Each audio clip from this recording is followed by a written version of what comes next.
Hi friends, എല്ലാവർക്കും മറ്റൊരു പുതിയ വീഡിയോയിലേക്ക് സ്വാഗതം. ഇന്നത്തെ റെസിപ്പി നാടനായിട്ടുള്ള ഒരു കൈപ്പക്ക മെഴുക്ക് പുരട്ടിയാണ് ഉണ്ടാക്കുന്നത്. ചോറിനും ചപ്പാത്തിക്കൊക്കെ കഴിക്കാൻ പറ്റുന്ന ഒരു മെഴുക്ക് പുരട്ടി. പാവക്കക്ക് എല്ലാ പോഷക ഗുണങ്ങളും ഉള്ളതാണെന്ന് എല്ലാവർക്കും അറിയാം. ഇതുപോലെ കഴിച്ചാൽ അധികം കയ്പോ കാര്യങ്ങളോ ഒന്നും ഉണ്ടാകില്ല. ഇത് നല്ലൊരു ടേസ്റ്റാണ്. വളരെ പെട്ടെന്ന് തന്നെ ഉണ്ടാക്കാനും സാധിക്കും. ചെയ്ത് കഴിഞ്ഞാൽ കൈപ്പക്കക്ക് അധികം കയ്പൊന്നും ഉണ്ടാകില്ല. ഇനി റെസിപ്പിയിലോട്ട് പോകാം. കൈപ്പക്ക ഇതുപോലെ ചെറിയ ഇതായിട്ട് മുറിച്ചെടുക്കാം. തിന്നായിട്ട് കൈപ്പക്ക ഇതുപോലെ മുറിച്ചെടുക്കാം.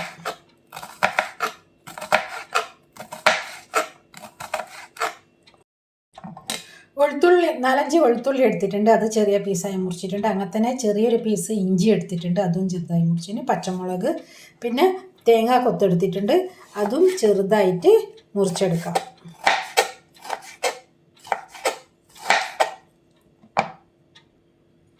ഒരു വലിയ സവാളയും കുറച്ച് ചെറിയ ഉള്ളി എടുത്ത് ചെറുതായി മുറിച്ചെടുക്കാം.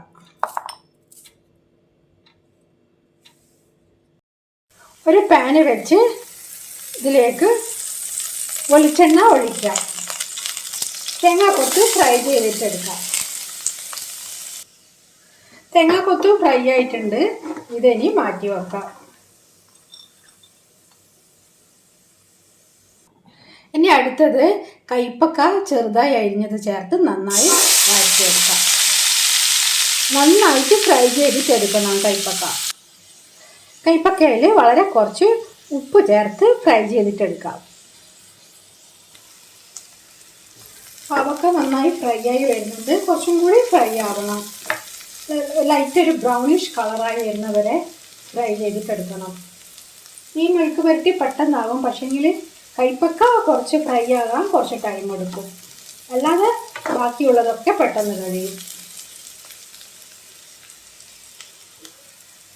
പാവക്ക ഫ്രൈ ആയിട്ടുണ്ട്, കൂടുതൽ കപ്പാവണ്ട, കുറച്ച് ഇങ്ങനെ ആയാലും മതി.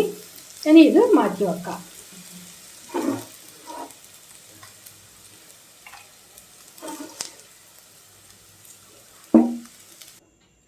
ഓയിൽ ഒഴിച്ചിട്ടുണ്ട്, ഇതിലേക്ക് കടുക് ഇടാം.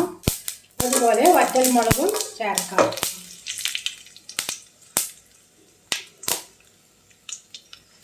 ഇതിലേക്ക് സവാള ചേർക്കാം.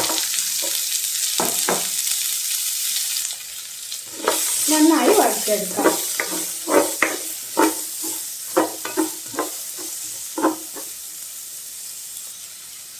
ഇനി ഇതിലേക്ക് പച്ചമുളക്, ഇഞ്ചി, വെളുത്തുള്ളി, കറിവേപ്പില ചേർത്ത് വഴറ്റാം.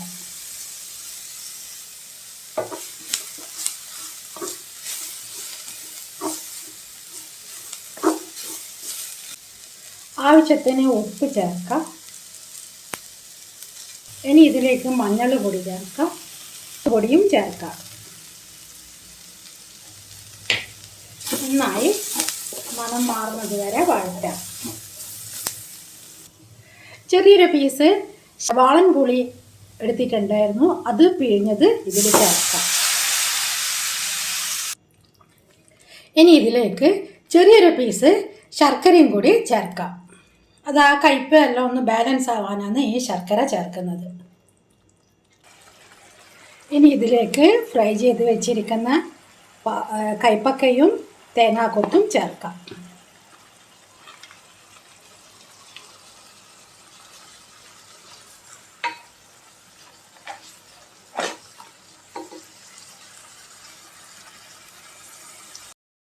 കൈപ്പക്ക മെഴുക്ക് പുരട്ടി ആയിട്ടുണ്ട്.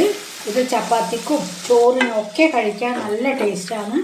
ഇതിനിപ്പോൾ കയ്പോ കാര്യങ്ങളോ കയ്പൊന്നുമില്ല, കയ്പൊക്കെ ഇതിൻ്റെ മാറിയിട്ടുണ്ട്. അതുകൊണ്ട് എല്ലാവർക്കും ഇത് ഒരുപോലെ കഴിക്കാൻ കഴിയും.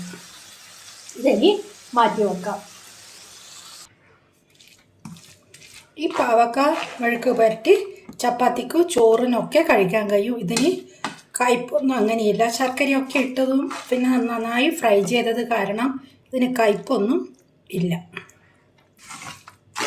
ഈ വീഡിയോ ഇഷ്ടമായെങ്കിൽ ലൈക്ക് ചെയ്യുക, സബ്സ്ക്രൈബ് ചെയ്യുക, തൊട്ടടുത്തുള്ള ബെൽ ഐക്കൺ പ്രസ് ചെയ്യുക. അങ്ങനെയാണെങ്കിൽ ഞാനിടുന്ന വീഡിയോസ് നിങ്ങൾക്ക് ലഭിക്കുന്നതായിരിക്കും. ഇനി പുതിയ റെസിപ്പിയുമായി വീണ്ടും കാണാം. Thank you.